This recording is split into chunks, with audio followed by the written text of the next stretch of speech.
ஒரு அமானுஷ்யமான ஒரு விஷயம் என்னன்னு பார்த்தீங்கன்னா, அந்த மூளைக்கு என்ன ஜெல் தேவைப்படுதோ, அதே மரம் வடகிழக்கு திசையில இருக்குது. ம். அதுவும் பெரிய மரம். கிட்டத்தட்ட அந்த மரம் ஒரு 30 ஆண்டு காலமா இருக்கக்கூடிய மரம்.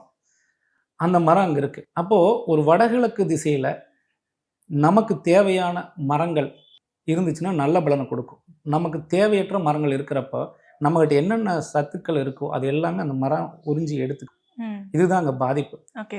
ஒரு மரம் எப்படி சார் ரீசன் சொல்றீங்க? அதானுங்க. இப்ப என்னன்னா, வடகிழக்கு பகுதியில மரம், உயரமான மரங்கள் இருந்தால் பாதிப்பு வரும்னு சொல்றோம். அது ம். என்ன மரம் அப்படிங்கிறத பார்க்கணும். ம். இப்ப நான் பார்த்த வீட்ல இருந்தது இலுப்ப மரம். ம். இலுப்ப மரத்திலிருந்து இலுப்ப எண்ணெய் எடுத்தீங்கன்னா, அது ஜெல் மாரி தான் இருக்கும். ம்.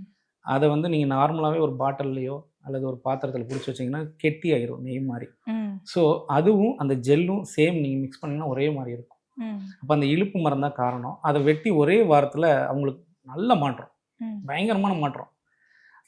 இதெல்லாம் நீங்க உண்மையா அப்படின்னா, நேரடியா கூட வாய்ப்பு கிடைச்சுன்னா, அத வீடியோவா பதிவிட்டு நம்ம நேயர்களுக்கு காண்பிக்கலாம்.